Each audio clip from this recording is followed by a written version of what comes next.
মানুহেই দেৱ মানুহেই শেৱ মানুহ বিনে নাইকে কৰা কৰা পূজা বাদ্য অৰ্ঘলৈ জয় জয় মানৱ দেৱ। নমস্কাৰ, এটি নতুন ভিডিঅ'লৈ মই আপোনালোক আটাইকে স্বাগতম জনালোঁ।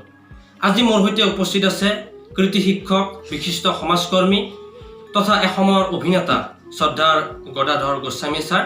ছাৰ, আপোনাক আমি স্বাগতম জনালোঁ। ধন্যবাদ।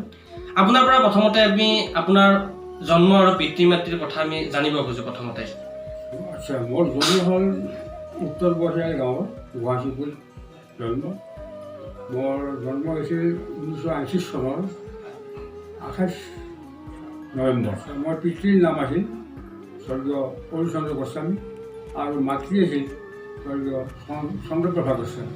আপোনাৰ আপুনি যিহেতু শৈশৱ কালটো আপুনি গাঁৱতে কটাইছিলে, আপোনাৰ গাঁওখনৰ বিষয়ে আমি অকণমান জানিব খোজোঁ, বা গাঁওখনৰ আপুনি কি কৰিলে? আমাৰ গাঁওখন হ'ল গাঁও উত্তৰ বৰহিয়াল, চুপা হিচাপে গোহাঁইচুবুৰী। এই গোহাঁই মানুহ তাতে বহি থকাৰ কাৰণে প্ৰথম চুপাটোৰ নামেই হ'ল গোহাঁইচুবুৰী। আপোনাৰ শিক্ষা জীৱনৰ বিষয়ে আমাক অকণমান কওক। মোৰ প্ৰাইমাৰী শিক্ষা হ'ল তাতে মোৰ গাঁৱৰ নিজ বৰহিয়াল কথাবাৰী, তাতে মই প্ৰাইমাৰী শিক্ষাটো লৈছোঁ। আৰু মোৰ শিক্ষক আছিল মোৰ ডাঙৰ পিতা বৰদেউতা স্বৰ্গীয় ৰুদ্ৰদেৱ গোস্বামী। তেওঁ আছিল মোৰ প্ৰথম শিক্ষক। তেখেতৰ শিক্ষা গ্ৰহণ কৰি তাৰপৰা এল পি পাছ কৰিলোঁ। এল পি পাছ কৰি আহি মই ধমধমা হাইস্কুলত ক্লাছ 3ত মই নাম ভৰ্তি কৰোঁ। তেতিয়া 3 আছিল। এইটো 1949 চনত মই ধমধমা হাইস্কুলত নাম লগাই ক্লাছ 3ত নাম লগাই। আপুনি পৰৱৰ্তী সময়ত আপুনি শিক্ষা জীৱনৰ সৈতে আপুনি জড়িত হৈ পৰিল। আপোনাৰ শিক্ষক হোৱাৰ অভিজ্ঞতা কওক। শিক্ষক হোৱাৰ কথাখিনি ছাত্ৰ হিচাপে মই যথেষ্ট কষ্টৰ মাজেদি মই অধ্যয়ন কৰিছিলোঁ, আৰু আমাৰ মাতৃয়েও মোৰ লগত যথেষ্ট কষ্ট কৰিছে। আনকি আনৰ সহযোগ লৈও মই অধ্যয়ন কৰিছোঁ, কিতাপ পত্ৰ কিনিছোঁ। কিতাপ পত্ৰ কিনাৰ পইচাই গৈছিল, বেলেগৰ পৰা কিতাপ পত্ৰ আনি পেলাই এনেকৈ অধ্যয়ন কৰিলোঁ। এনেকৈ অধ্যয়ন কৰি 2-3টা কিবা মাচুল আছিল মাহত, এখনো মই দিব নোৱাৰোঁ। পৰিয়ালৰ অৱস্থা খুব বেয়া আছিল। খুব বেয়া। তেতিয়া সেইবিলাক ক'লে হেডমাষ্টাৰ আমাৰ ল'ৰাটো যদি ভাল পাওঁ, প্ৰথম হাফ্ৰী কৰি দিলে হেডমাষ্টাৰ কমিটি। তেতিয়া কমিটি ঘৰবা মেনেজিং কমিটি আছিল, তাতে আলোচনা কৰি পেলাই মোৰ ফিজটো আধা মাফ কৰি দিলাম। তাৰপিছত হেডমাষ্টাৰ ছাৰে ক'লে কি যে যদি প্ৰভু আৰু কিতাপ কৈছিল আপোনাৰ ল'ৰা যদি এমিত ডিভিজন পায়, তেতিয়া এমি ফাইনেল আছিল। মই হাইস্কুলত পুৰত ফ্ৰী কৰি দিলোঁ। ঈশ্বৰ কিবাত মই ফাৰ্ষ্ট ডিভিজন পালোঁ এমিত। পোৱা দেখা পাই হাইস্কুলত মই মাষ্টৰ ধৰ্ম মাষ্টৰ মানে মেট্ৰিক পাছ কৰিলোঁ 1957 চনত। এটা পৰীক্ষা আছিল গুৱাহাটীত পৰীক্ষা দিলোঁ, তাতে পাছটো কৰিলোঁ। কৰি আহি পেলাই কলেজত এডমিশ্যন ল'ব লাগে, নলবাৰী কলেজত এডমিশ্যন ল'লোঁ। লৈ তাৰপিছত মই পঢ়া খৰচ নাই, থকা জাগা নাই, কিতাপ কিনাৰ পইচা নাই। শেষত যে মই প্ৰথমত আৰু সেই মামাৰ ঘৰত থাকিলোঁ 1 বছৰ ফাৰ্ষ্ট ইয়েৰ। তেতিয়া আছিল আই আৰু বি এ। পি ইউ আই আছিল, আই 2 বছৰ আৰু বি এড 2 বছৰ। আইত এডমিশ্যন ল'লোঁ 1957 চনত, মেট্ৰিক পাছ কৰিলোঁ।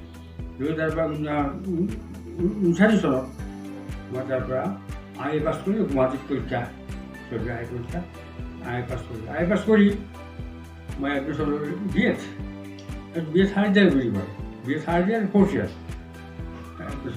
থাৰ্ড ইয়েৰ পঢ়ি থাকোঁতে 6 মাহমান যোৱাৰ পিছত আৰু বিৰাট টান হ'ল, পৰি গ'ল বেমাৰত। ঘৰত মই ঘৰত ডাঙৰ ভাই ভনী আছোঁ 5-6টা, গতিকে মই পঢ়া বন্ধ হৈ গ'ল।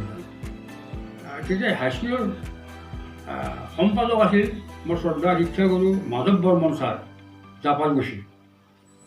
হেডমাষ্টাৰটো হৰিগণৰ শৰ্মা ছাৰ আছিল, মাধৱ বৰ্মন ছাৰ আছিল সম্পাদক। মোক খুব ভাল পাইছিল না। তেতিয়া আমি হাইস্কুল শিক্ষকৰ খুব অভাৱ।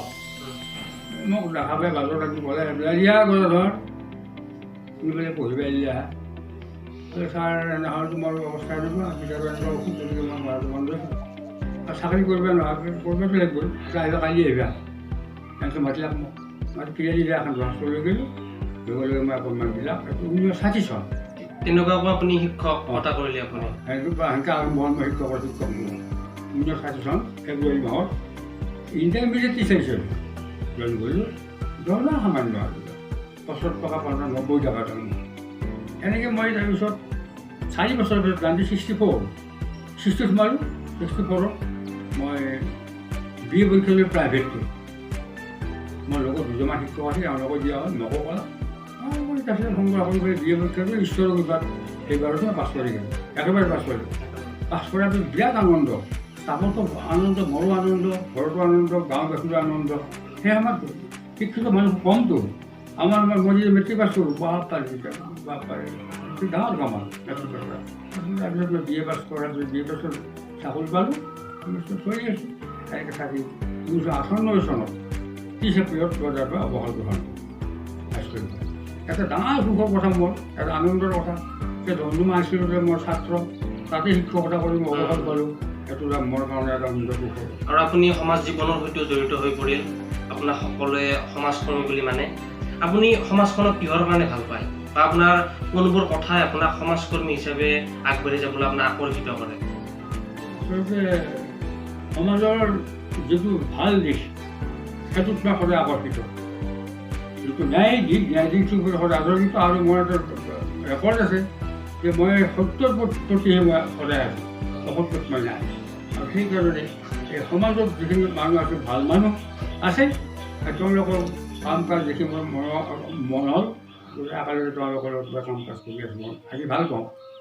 তাৰোপৰি এই সামাজিক কথাবিলাক যিকোনো কথা আৰু মই থাকি বা আলোচনা কৰি মোৰ খুব ভাল লাগে, সেইটো মাজত থাকোঁ। আপুনি অসমত অভিনয় কৰিছিল, আপোনাৰ অভিনয় জগতৰ কথা আপোনাক অকণমান কওক আপুনি। প্ৰথম অভিনয় কৰিলে আমি গাঁৱতে মহাচুবুৰীত পলাশবাৰী বৰাহাট এনেকৈ লগে লগে আমি এটা দল ওলাই প্ৰথম থিয়েটাৰ কৰিছিলোঁ। সেই প্ৰথম নাটকখন আছিল শেষ পতাকা, এখন নাটক আছিল। সেইখন প্ৰথম নাটক আছিলে মোৰ জীৱনত। সেনেকৈ গাঁৱত আমি 4-5খন নাটক কৰিলোঁ। তাৰপিছত ধমধমা বজাৰতো আমি 2-3খন নাটক কৰিছোঁ। 2-3খন নাটক ধমধমা বজাৰতো কৰিছোঁ, এই থানাৰ সন্মুখেদি তাত কৰিছোঁ। আৰু আমাৰ হাইস্কুলত আমাৰ গোটেই ষ্টাফে মিলি পেলাই আমি সদায় বছৰ বন্ধত আমি যাতে আমি অভিনয় কৰোঁ, নাটক কৰোঁ। মই অভিনয়ে কৰিছোঁ, কিন্তু অভিনেতা মই নহয়। গোটেই বস্তুটোৰ প্ৰতি ৰাপ আছে। সেইকাৰণে মই তাত অলপ গুৰুত্ব দিওঁ, ভাল লাগে। আৰু তামচা ফুটা বিশেষ কৰি কিছুমান ক্ষেত্ৰত মই কমিক পাৰ্টো কৰিছোঁ, আমাৰ হাঁহি তামচা কাম কৰোঁ। আপোনাৰ কিবা ডাইলগ মনত আছে নেকি? ডাইলগ মনত নাই মোৰ, পাই গ'লোঁ। আপুনি কোন কোন অনুষ্ঠান প্ৰতিষ্ঠানৰ লগত জড়িত আছিল? প্ৰথম মোৰ Hokiyal high school, Hokiyal M E school, Khowari high school, আমাৰ ধমধমা মহাবিদ্যালয়, এইবিলাকৰ জড়িত হৈ আছোঁ। আপুনি সাহিত্য সভাৰ লগতো জড়িত আছিল? সাহিত্য সভাৰ লগতো মই জড়িত আছোঁ। আপুনি ধমধমা কলেজতো আছিলে? ধমধমা আঞ্চলিক সাহিত্য সভা যিখন আছে তাতে মই জড়িত হৈ আছোঁ, আৰু প্ৰায় আৰম্ভণিতে আছোঁ, জড়িত হৈ আছোঁ। আৰু তাতে তেওঁলোকে এটা পদক্ষেপ লৈছে এইবাৰ যে মোৰ নামত কিবা এটা ন্যাস কৰোঁ। মোক এটা প্ৰস্তাৱ দিলে কমিটিৰ ফালৰ পৰা যে টকা 2,000 দিব লাগে, সেই আমি এটা ন্যাস তৈয়াৰ কৰি পেলাই আপোনাৰ নামত এটা পটাচমেণ্ট থোৱা। গোটেই আগ্ৰহ কৰি মোক কোৱাত মই তেওঁলোকৰ আগ্ৰহটো সন্তুষ্ট হ'ল, তেওঁলোকৰ আহ্বান সন্তুষ্ট হৈ পেলাই মই 2,000 টকা দিছোঁ। সেইটো নামত এই পতা চলি আছে। চলি মানে 1 বছৰ চলিল, সকলো বিচাৰ টকা সমিতিত।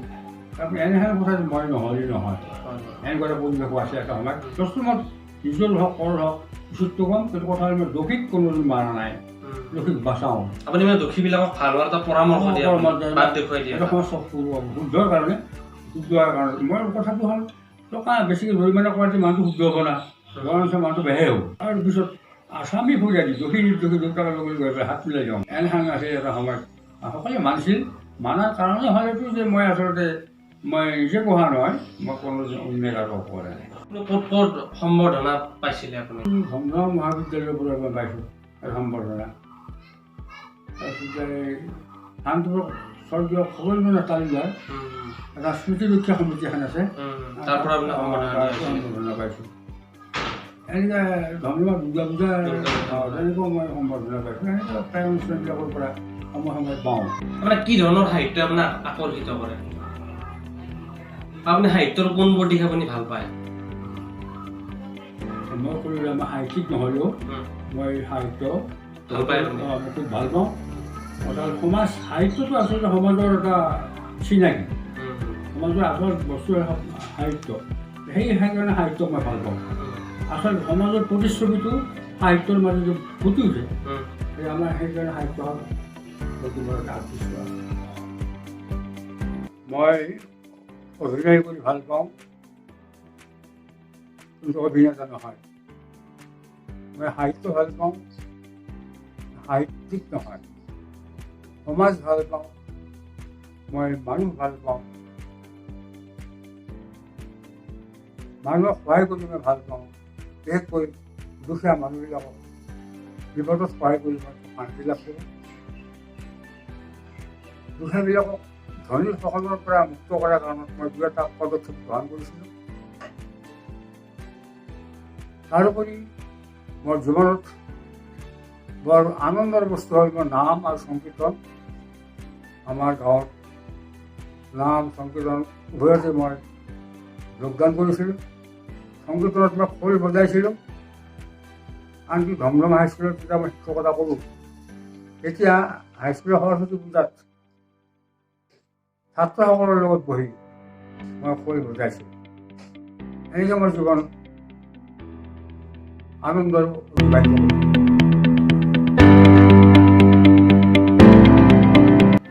আপোনাৰ দীৰ্ঘায়ু কামনা কৰিলোঁ। ভিডিঅ'টো চোৱাৰ বাবে আপোনালোক আটাইকে ধন্যবাদ জ্ঞাপন কৰিছোঁ। ছাৰৰ দৰে ব্যক্তি আমাৰ সমাজত প্ৰয়োজন আছে। ছাৰৰ দৰে ব্যক্তিৰ উপদেশ আৰ্হি পৰামৰ্শই ভৱিষ্যত প্ৰজন্মক আগুৱাই যোৱাত সহায় কৰিব। ধন্যবাদ।